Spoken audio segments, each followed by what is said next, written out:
Mieux se connaître sur ce point vous permettra d'aller plus loin. Êtes-vous frustré de rencontrer des personnes, des collaborateurs, des collègues, votre hiérarchie même, qui vous impose des contretemps, imprévus, des doutes, et qui critiquent sans cesse votre travail? Pensez-vous qu'il est dangereux de répondre en se laissant guider par ses émotions, ses peurs, ses frustrations? Êtes-vous frustré de toujours être obligé de vous retenir pour ne pas être agressif dans des moments de crise? Dans ce podcast, je vous propose maintenant d'aborder les techniques pour toujours garder la tête froide dans n'importe quelle situation. Vous apprendrez à vous détacher du chaos, du champ de bataille, en laissant les autres perdre leur sang-froid. Que votre solidité vous garde hors de l'emprise des autres et vous permette de maintenir le cap. Bonjour, je suis Guillaume Comte, cofondateur de Prévenir c'est changer et membre de la communauté d'échangeurs libres. Je vais partager avec vous des secrets que j'ai trouvés dans l'un des 320 livres que j'ai pu lire ces 10 dernières années et qui abordent des sujets comme la stratégie, le marketing, le management, le changement, la santé-sécurité et le développement personnel et professionnel. Mais pour tirer profit au mieux de ce que je vais vous partager, je vous invite à attraper tout de suite un papier et un crayon. En effet, notre cerveau enregistre toujours mieux les informations lorsqu'on les note. Êtes-vous prêts ? Pendant mon activité, j'ai toujours essayé de garder la tête froide dans le feu de l'action. J'ai vécu, comme beaucoup de préventeurs, des situations très compliquées, des situations de crise, des moments où le doute s'est installé. J'ai cherché à me documenter sur la gestion de crise et je me suis tombé sur un livre de Robert Greene qui s'intitule « Stratégie, les 33 lois de la guerre ». C'est dans celui-ci que j'ai trouvé quelques méthodes pour garder le contrôle, surtout en situation d'hostilité, pour éviter de réagir à la pression par la peur, l'impatience et la confusion. Je vais partager tout ça avec vous maintenant.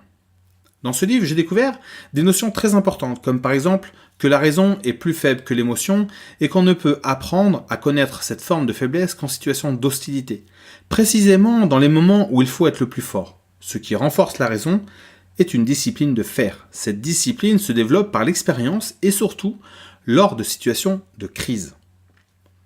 Une des premières notions est de s'exposer régulièrement au conflit.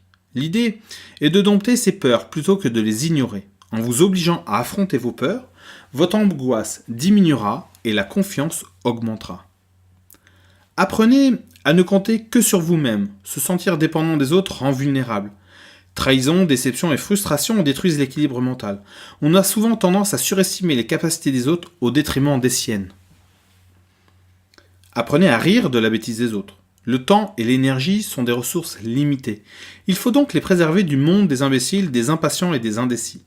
Rien de mal à écarter les idiots pour qu'ils ne vous perturbent pas dans votre activité quotidienne. Surmontez la panique en vous concentrant sur des tâches simples. Vous devez contrôler votre imagination en limitant la projection d'un futur qui n'existe pas. La meilleure façon est de prendre le dessus et de se concentrer toute votre attention sur le moment présent, en choisissant une tâche à réaliser, simple, facile, que vous maîtrisez. La cohérence cardiaque et les exercices de respiration peuvent vous aider à cela. Prenez confiance en vous et ne cédez pas à l'intimidation. Pour ça, dites-vous que la personne en face de vous a aussi des doutes, des peurs. Parfois, elle manque cruellement de confiance en elle-même, mais elle sait le cacher. Voyez la personne et non ce qu'elle représente. En conclusion, maîtriser son sang-froid est une qualité qui vaut pour tous les moments, qui vaut pour toute la journée. Cela se développe au quotidien par des exercices simples que vous pourrez réaliser dès maintenant.